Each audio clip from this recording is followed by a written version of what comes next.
நீதிமொழிகள் 31 அதிகாரம். ராஜாவாகிய லேமுவேலுக்கு அடுத்த வசனங்கள்.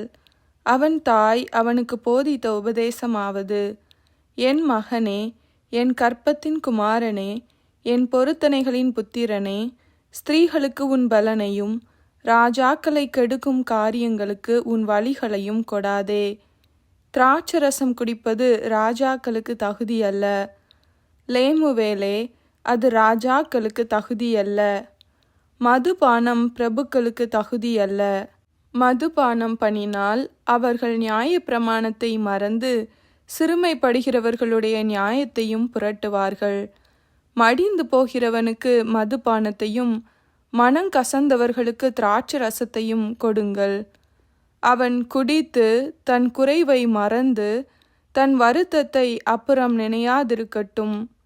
ஊமையனுக்காகவும் திக்கற்றவர்கள் எல்லாருடைய நியாயத்துக்காகவும் உன் வாயை திற. உன் வாயை திறந்து நீதியாய் நியாயம் தீர்த்து சிறுமையும் எளிமைமானவனுக்கு நியாயஞ்செய். குணசாலியான ஸ்திரீயை கண்டுபிடிப்பவன் யார்? அவளுடைய விலை முத்துக்களை பார்க்கிலும் உயர்ந்தது.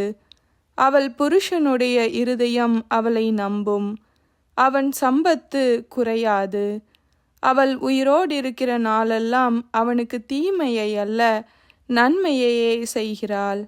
ஆட்டு மயிரையும் சணலையும் தேடி தன் கைகளினால் உற்சாகத்தோடே வேலை செய்கிறாள்.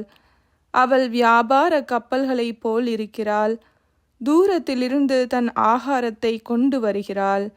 இருட்டோடே எழுந்து தன் வீட்டாருக்கு ஆகாரம் கொடுத்து தன் வேலைக்காரிகளுக்கு படி அளக்கிறாள். ஒரு வயலை விசாரித்து அதை வாங்குகிறாள். தன் கைகளின் சம்பாத்தியத்தினால் திராட்சத் தோட்டத்தை நாட்டுகிறாள். தன்னை பலத்தால் இடைக்கட்டி கொண்டு தன் கைகளை பலப்படுத்துகிறாள்.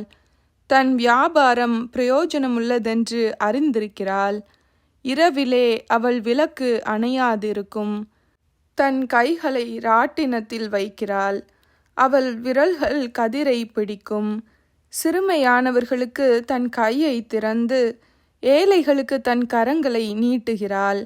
தன் வீட்டார் அனைவருக்கும் இரட்டைப்புரை உடுப்பிருக்கிறதால் தன் வீட்டாரின் நிமித்தம் குளிருக்கு பயப்படாள். இரத்தின கம்பளங்களை தனக்கு உண்டு பண்ணுகிறாள். மெல்லிய புடவையும் இரத்தாம்பரமும் அவள் உடுப்பு.